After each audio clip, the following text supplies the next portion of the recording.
Hello everyone, and welcome to History of the Ancient World.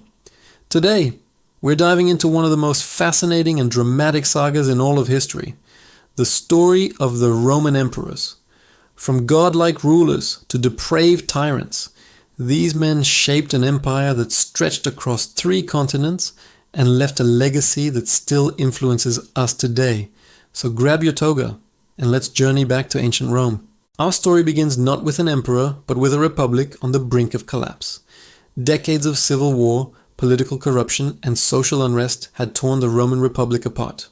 Out of this chaos rose one of history's most iconic figures, Julius Caesar. A brilliant general and a masterful politician, Caesar conquered Gaul, crossed the Rubicon, and declared himself dictator for life. His ambition was limitless, but it also sealed his fate.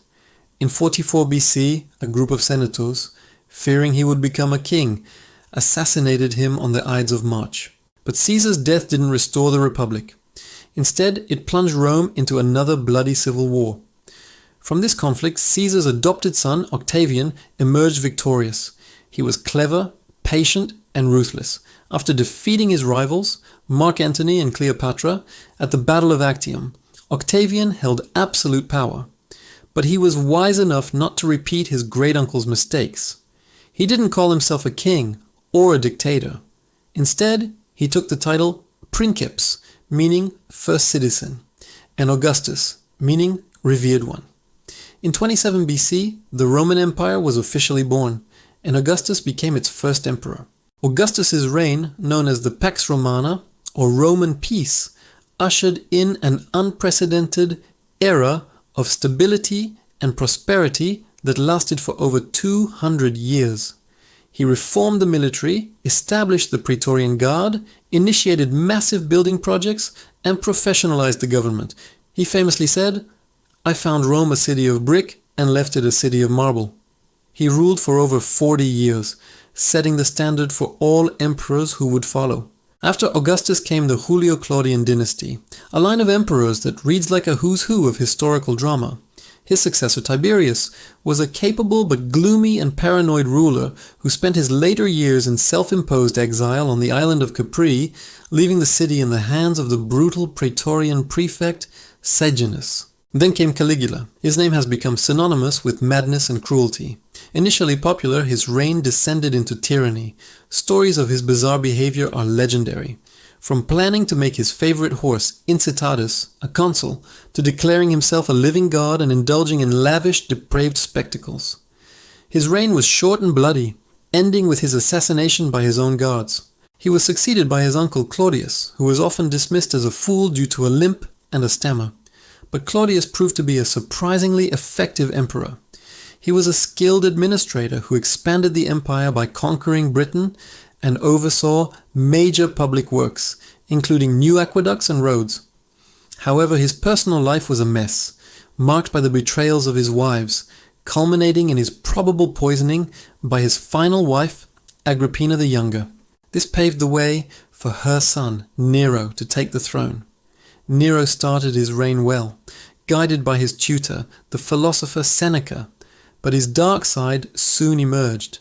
He was an artist at heart, but a tyrant in practice.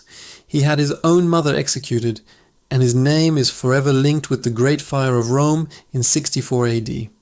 While it's unlikely he fiddled while Rome burned, many Romans believed he started the fire to clear land for his extravagant golden palace.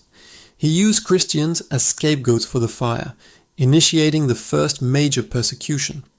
Eventually, abandoned by all, Nero took his own life, uttering the famous last words, "What an artist dies in me."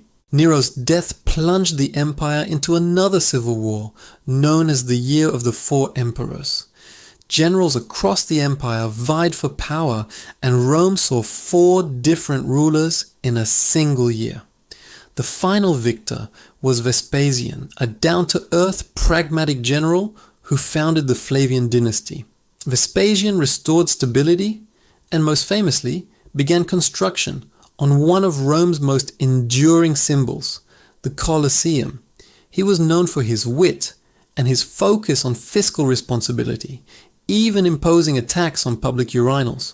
His son Titus completed the Colosseum and was known as a benevolent ruler, though his short reign was marked by disaster, the eruption of Mount Vesuvius, which buried Pompeii and Herculaneum. Titus's brother, Domitian, succeeded him.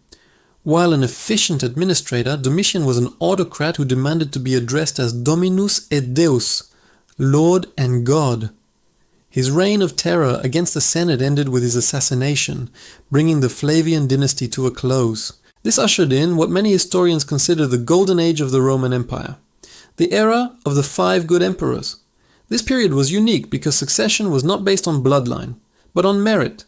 Each emperor adopted a chosen, capable successor. First was Nerva, who established this new tradition. He was followed by Trajan, a brilliant military commander who expanded the empire to its greatest extent, conquering Dacia, modern-day Romania. Trajan was also a great builder, responsible for Trajan's Market and Trajan's Column in Rome.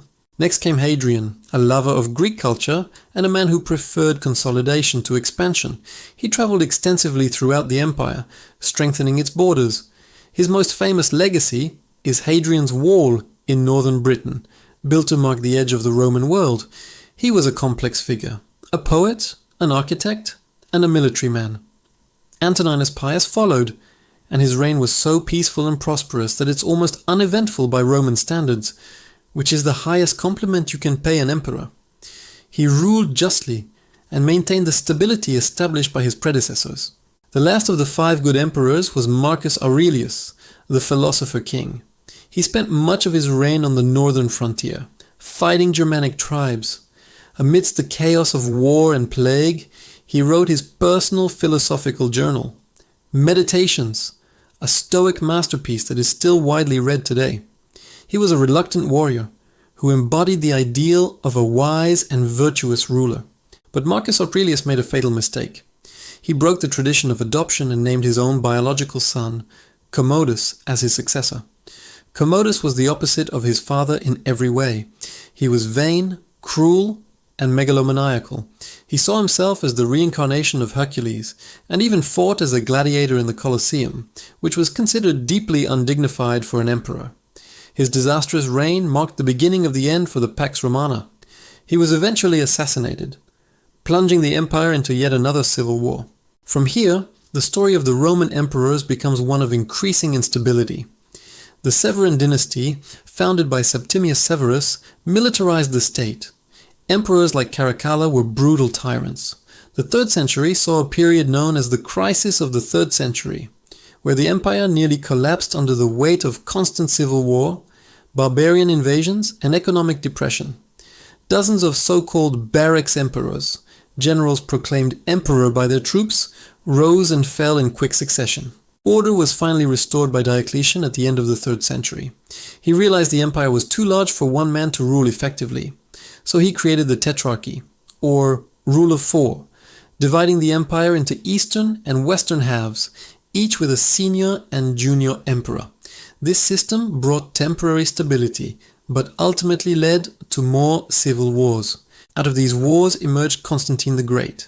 In 312 AD, on the eve of the Battle of the Milvian Bridge, Constantine supposedly saw a vision of a Christian symbol in the sky. After his victory, he issued the Edict of Milan, legalizing Christianity throughout the empire.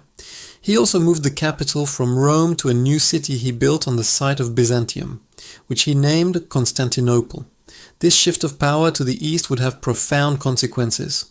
Over the next century, the Western Roman Empire continued to decline.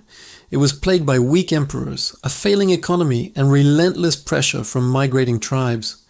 In 410 AD, the city of Rome was sacked by the Visigoths, an event that sent shockwaves across the ancient world. Finally, in 476 AD, the last Western Roman emperor, a young boy ironically named Romulus Augustulus, was deposed by the Germanic chieftain Odoacer. This date is traditionally seen as the end of the Western Roman Empire. But the story doesn't end there.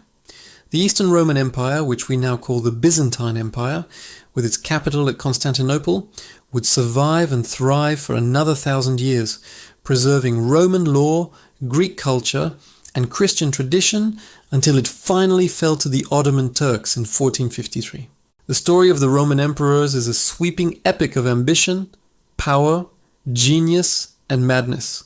Their actions built and broke the most powerful empire the world had ever seen.